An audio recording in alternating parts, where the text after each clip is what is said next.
Howdy, and welcome to LeeReads, where I talk about the books I've been reading and enjoying lately. I am back after a little bit of a break. My channel had a birthday, and I had a birthday. March and April were a little bit of down months for me. At the beginning of March, my grandma passed away after being ill since the end of last year. So the entire beginning of the year, trying to be with her, and then she passed away, and then dealing with the grief of that on top of other things going on. So I took a little bit of a break from making videos. Now I'm feeling a lot better, and hopefully we're back. But what did I read in March and April? This is going to be sort of a reading wrap-up. I'm not going to talk about everything. The first is a book that is 20 years old. I think it came out in 2005 by Patricia McKillip. I've only read one other book by her, The Forgotten Beasts of Eld, and I saw this one recommended on Reddit. The Alphabet of Thorn. It's fairly short. The Alphabet of Thorn feels like a modern day fairy tale retelling, except I don't think it's retelling a fairy tale at all. It is telling its own story, or actually a couple of stories woven in together, one happening in the present day of the story and one happening in the distant past. It takes place in this expansive empire called Reign. At the seat of the empire, where the queen lives and where a lot of the politics happens, there's a very expansive library, and the main character follows a ward of the library. She's about 20 years old or so, and she has become a pretty gifted translator. She has a knack for deciphering texts and languages that other people, perhaps even mages, can't figure out. When one of her fellow translators comes to her and says, "I've been sent to pick up this book from the mages in the mage forest where their floating school is," this friend was very scared to do that on her own and begs Nepenthe to come with her to get this book. When she does, she has a run-in with one of the students of the mage school who was tasked with turning this book over to the translators. And that's where the story truly begins. As Nepenthe starts to become somewhat obsessed with working on translating this story, we start seeing flashbacks into what it is telling. It is the legendary story of this warrior king and his counselor, advisor, mage, as they conquer vast territories outside of Reign. That's the story that this translation is telling.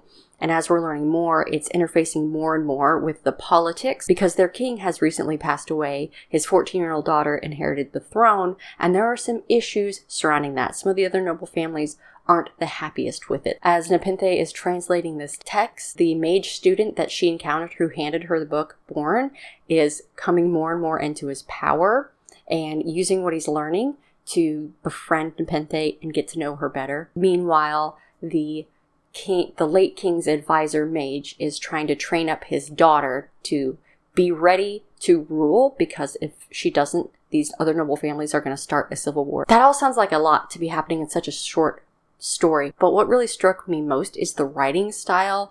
It is not all overly detailed.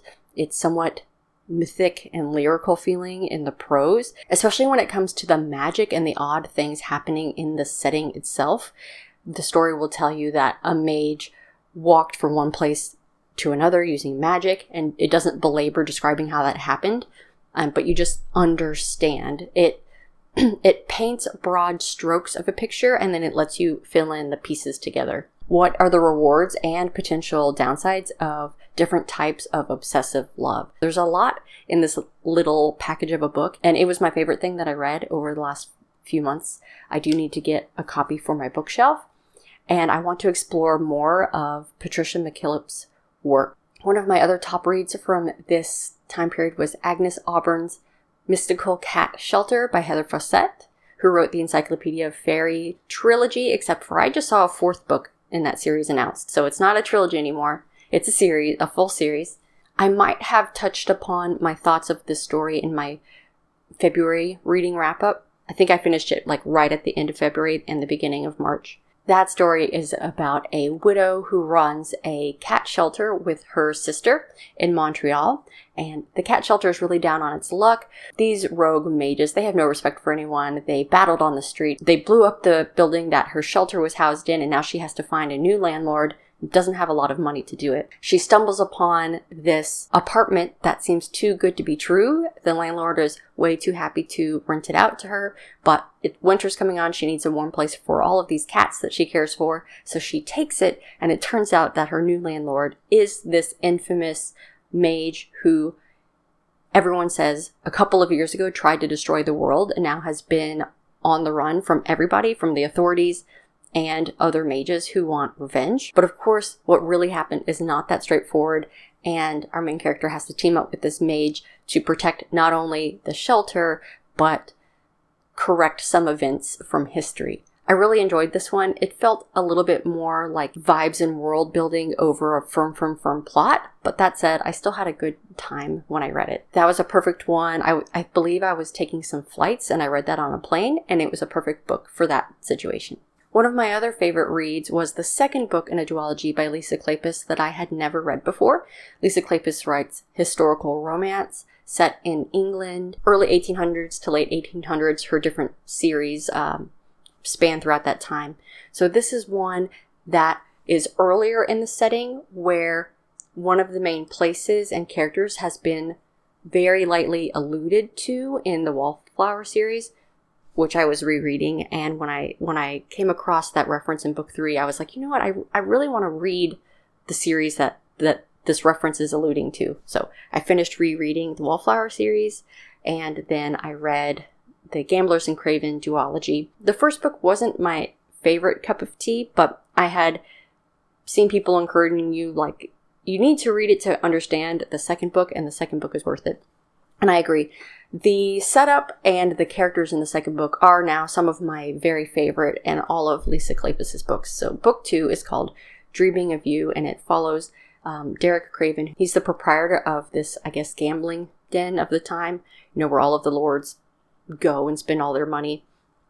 And Derek was a person who came from the streets, who came from nothing, and had to claw his way up to this prominent position where he is wealthy and he runs this very well-respected business, but yet because of his origins, he still doesn't really have the respect of the patrons that come to his club.